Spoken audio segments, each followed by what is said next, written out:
Hey guys, it's Friday morning. இன்றைக்கி காலையில் ஃப்ரெஷ்ஷாக போய் ரெடி ஆகியாச்சு. கோலம் போட்டுட்டு அப்புறம் விளக்கேற்றி பூஜை சென்ட் இட் டு மீ.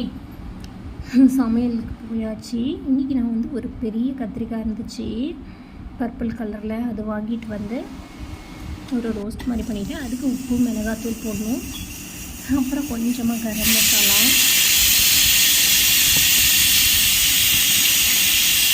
ஒரு 2 ஸ்பூன் மாதிரி ரவை போட்டுக்கலாங்க,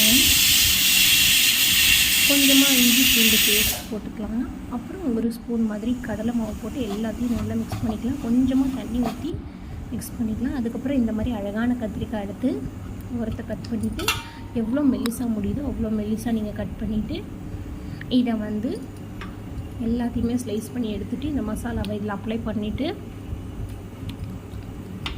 ஒரு 1 hour மாதிரி ஊற வச்சுருங்க. ஊற வச்சுட்டு ஃப்ரிட்ஜில் வச்சுடுங்க. அதுக்கப்புறம் எடுத்து தவாவில் போட்டு நல்லா ரோஸ்ட் பண்ணி எண்ணெய் ஊற்றி 2 பக்கம் வேகிற அளவுக்கு கொஞ்சம் சிம்லேயே வச்சுருங்க, அப்போ தான் நல்லா வேகும்.